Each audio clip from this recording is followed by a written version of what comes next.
नमस्कार दोस्तों, मैं नीरज कुमार और हम पढ़ते हैं करंट अफेयर। आप जब परीक्षा हॉल में बैठते हैं तो आपको पता चलता होगा कि कभी-कभी क्वेश्चन ऐसे आ जाते हैं कि ये कहाँ से आए करंट के अफेयर के क्वेश्चन। तो उस समय बड़ी दुविधा होती है।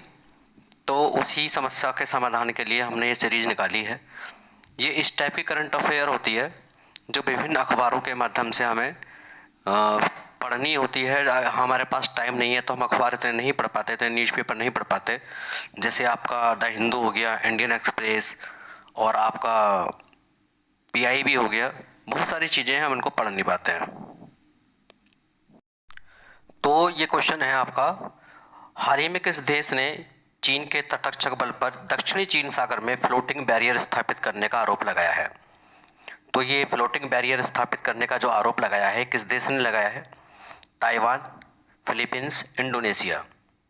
तो ये आरोप लगाया है फिलीपींस ने, क्योंकि दक्षिण चीन सागर के जो आसपास के देश हैं वो सब इस समय चीन से बहुत घबराए हुए रहते हैं कि चीन हमेशा दावा करता है कि दक्षिण चीन सागर पर उसका सर्वाधिक अधिकार है, और ये लोग जितने भी आसपास के जो पड़ोसी देश हैं विरोध करते हैं। तो कौन कौन से देश हैं जो विरोध करते हैं उसको भी देख लेते हैं। दक्षिण चीन सागर से निम्न देशों की सीमा लगती है। ये दक्षिण चीन सागर से देखिए कौन कौन से देश हैं: चीन, Taiwan, Philippines, Malaysia, Indonesia, Brunei, Vietnam. इनका हमेशा विरोध रहता है दक्षिण चीन सागर में। हमेशा इनका विरोध किससे रहता है? चीन से रहता है। तो इनका इस बार जो विरोध किया है वो फिलीपींस ने विरोध किया है, फिलीपींस ने। अगला क्वेश्चन है आपका, भारत संयुक्त राष्ट्र क्षमता निर्माण पहल का उद्देश्य क्या है? भारत ने और संयुक्त राष्ट्र ने, दोनों ने मिलके, भारत और यूएनओ ने मिलके क्षमता निर्माण पहल एक स्टार्ट किया है। तो इसका उद्देश्य क्या है? तो इस टाइप के क्वेश्चन बहुत ही रेयर होते हैं, बड़े बड़े ये आपका जो न्यूज़पेपर्स हैं और यहाँ से इन चीज़ों को निकाला जाता है। ये ऑथेंटिक इन्फॉर्मेशन है और आप इसको ज़रूर ध्यान से 10 मिनट का 5 मिनट का टाइम देकर ज़रूर पढ़ें, और जब आप परीक्षा में बैठेंगे तब इसको आपका एहसास होगा कि क्वेश्चन कहाँ से आते हैं।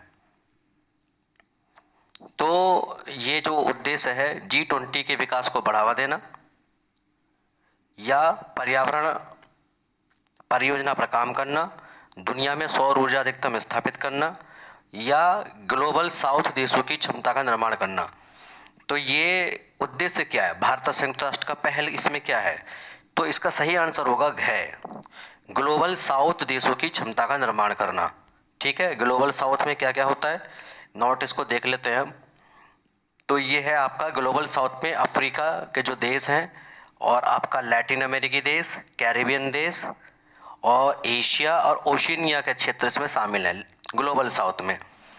तो इसमें आपका एशिया में इजराइल, जापान और दक्षिण कोरिया ग्लोबल साउथ में शामिल नहीं है। इनको छोड़ करके, इजराइल, जापान और दक्षिण कोरिया को छोड़कर जो ग्लोबल साउथ है उसमें एशिया से शामिल नहीं है। ओशिनिया में ऑस्ट्रेलिया और न्यूजीलैंड शामिल नहीं है। तो आपको ये भी ध्यान रखना है कि ग्लोबल साउथ में कौन से देश शामिल नहीं है। ठीक है, तभी आप थोड़ा इसको सही से समझ पाएंगे, क्योंकि भारत का जो फोकस है इस समय ग्लोबल साउथ पर फोकस है।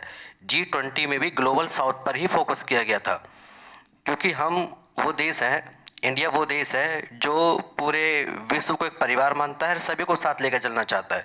क्योंकि ग्लोबल साउथ के देश अभी तक उपेक्षित थे, तो ऐसी स्थिति में इनको साथ लेकर चलने की जो प्रण है भारत सरकार का है। आगे चलते हैं। देखिए ये इंग्लिश न्यूज़पेपर आपका जिसमें न्यूज़ आई थी, India UN launch capacity building initiative to boost growth in global south.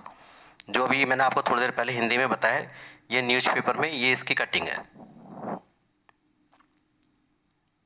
India and the United Nation have jointly launched the India UN capacity building initiative to enhance the, आपका जो ये क्या enhance करने की बात कर रहे हैं, ग्लोबल साउथ कंट्रीज को कैसे साथ लेके चलना है, उनकी कैपेबिलिटीज क्या हैं, उनको साथ कैसे उनको बढ़ा सकते हैं हम।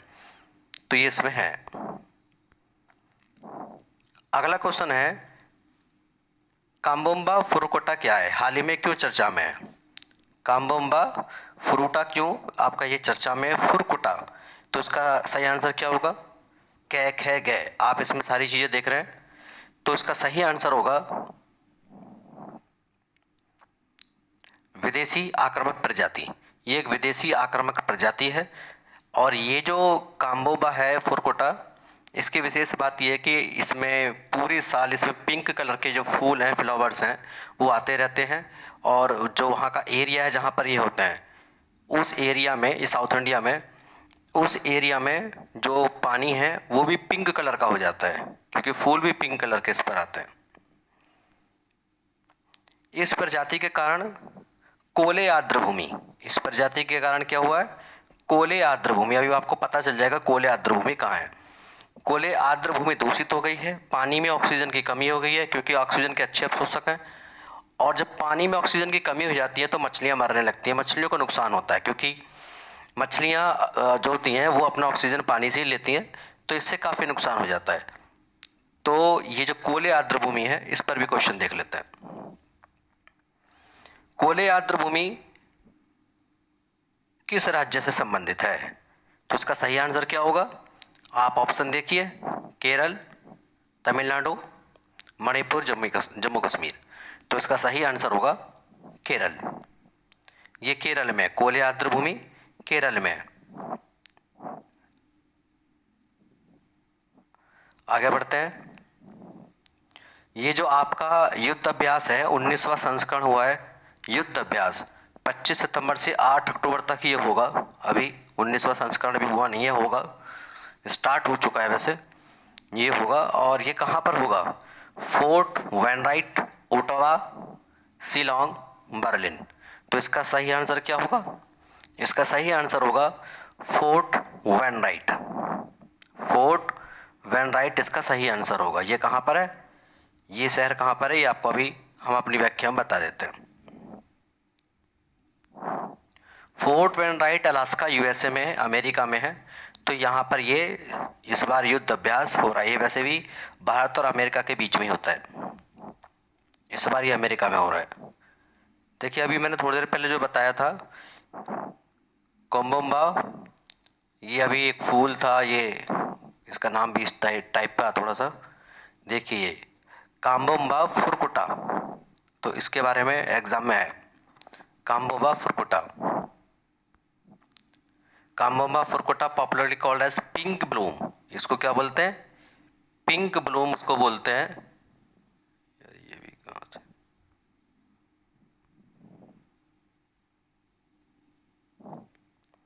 पिंक ब्लूम इसको बोलते हैं, ठीक है। और ये न्यू थ्रेट इसने दी है, new threat addition to the water. ये यहाँ पे देखो, इसने बहुत ही ज़्यादा प्रॉब्लम क्रिएट कर दी है।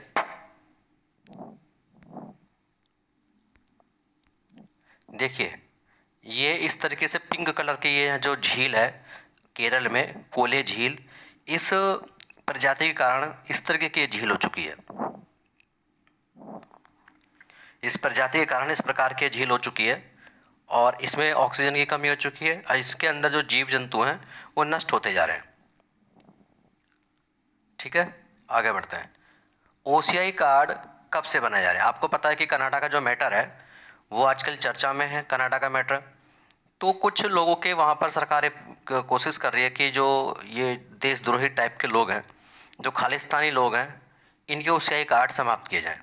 तो ओसीआई कार्ड ये चालू कब से हुए थे? ये ओसीआई कार्ड आपके 2005 से ये प्रारंभ किए गए थे। नागरिकता संशोधन अधिनियम 1955 में इसको संशोधन करके ये कार्ड दिए गए थे। ठीक है, इसमें कुछ सहूलियतें दी गई थी जो इंडियन ओरिजिन है, तो इसको उन लोगों के लिए अब समाप्त कर सकती है सरकार। इस पर चर्चा चल रही है। ये प्रवासी भारतीय को दिया जाता है, और इसमें होता क्या है, लंबे समय के लिए वीजा मुक्त यात्रा और रहने की सुविधा होती है। कनाडा के कुछ व्यक्तियों को ओसीआई कार्ड रद्द किए जाएंगे जो खालिस्तान समर्थक है। 2005 से चलते हैं। अगला प्रश्न है कि इंडियन स्पॉट बिल्ड डक हाल ही में कहाँ देखा गया था? क्योंकि ये रेयर है, ये पक्षी, ये बत्तख है, तो इसको हाल ही में कहाँ देखा गया है? तो इसका सही आंसर होगा, आप देखिए, केरल, तमिलनाडु, उत्तर प्रदेश, मेघालय। तो इसका सही आंसर कौन सा होगा? इसको देखा गया है तमिलनाडु में।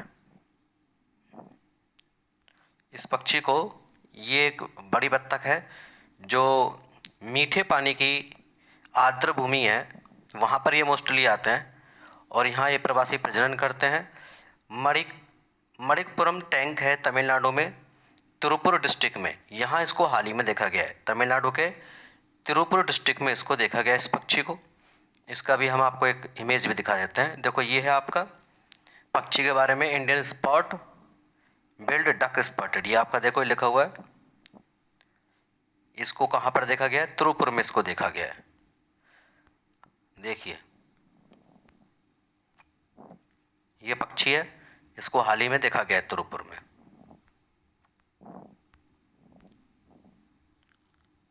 ओसीआई कार्ड के बारे में भी बताया था मैंने, जो ओवरसीज सिटीजनशिप ऑफ इंडिया है उनको ओसीआई कार्ड रद्द किए जा सकते हैं।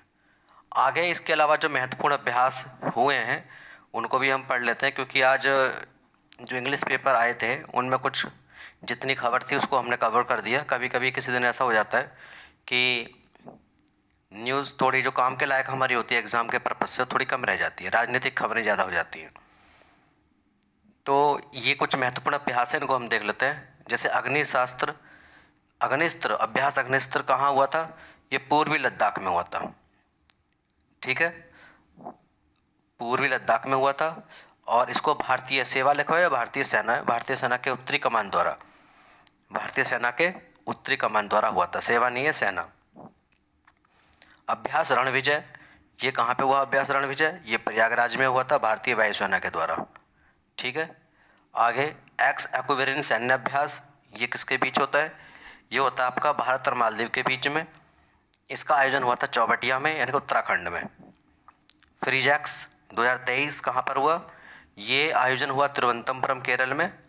और फ्रीजैक्स जो होता है ये किसके बीच होता है? भारत और फ्रांस के बीच होता है। ये शॉर्ट नोट आप बना लेना, काफ़ी इंपॉर्टेंट है, यहाँ से क्वेश्चन आता है।